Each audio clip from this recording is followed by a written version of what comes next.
কথার কথা মতো জেলের বাকি কয়েদিদের জন্য নিজের হাতে রান্না করে নিয়ে এসেছে অগ্নি।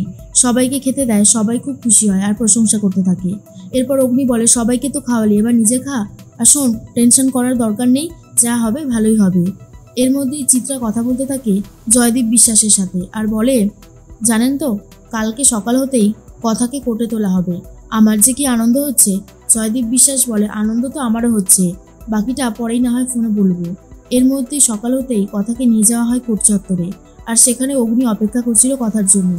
এসে কথাকে বলে, একদম নার্ভাস হবি না আর গোবরগিরি করবি না, বুঝেছিস? সবটা ভালোই ভালো মিটে যাবে। আর চিত্রা মনে মনে ভাবে, কিচ্ছু মিটবে না, উল্টে কথা আজকে বেলই পাবে না, দেখে নিও অগ্নি।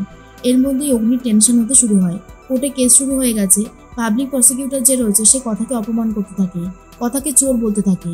কিন্তু কথার যিনি উকিল ছিল তিনি প্রতিবাদ করতে থাকে আর বলে, আমার মক্কেল কখনো চুরি করতে পারে না ইওর অনার। এর মধ্যেই আক্কিও ভাবে, কথাকে কি আজকে ছাড়ানো যাবে? বাড়িতে চলে এসেছে হঠাৎ করেই শশীভূষণ আর রেণুকা। এসে দেখে বাড়িঘর তো ফাঁকা। তখনই লেখা ভয় পেয়ে গেছে। লেখা আর সমীরবাবু সবটা খুলে বলায় শশীভূষণ তো প্রচণ্ড রেগে যায় আর বলে, বাড়ির বউ কখনো চুরি করতে পারে? তোমাদের এটা বোধগম্য হলো না? আমাকে এক্ষুনি কোর্টে যেতে হবে। ঠাম্মি বলে, তোমার তো কোমরের অবস্থা খুবই খারাপ, তুমি যাবে কি করে? শশীভূষণ বলে, যেতে তো আমাকে হবেই। লেখা বলে, দাঁড়াও বাবা, তুমি যেও না, তুমি একটু বিশ্রাম নাও। অগ্নি ওখানে গেছে, অগ্নি সবটা ঠিক করে দেবে। শুনেই তো অবাক হয়ে গেছে।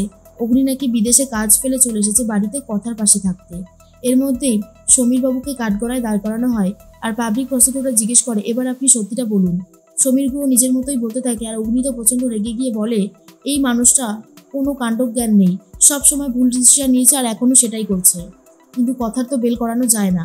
তখন অগ্নি ভাবে, আক্কি, আমাদেরকে না অন্যভাবে পুরো ব্যাপারটাকে সামলাতে হবে। আসল যে মুকুটটা রয়েছে সেটা আমাদেরকে উদ্ধার করতে হবে। সেটা যার বাড়িতেই থাকুক না কেন, আমি সেখান থেকে গিয়ে নিয়ে আসবো।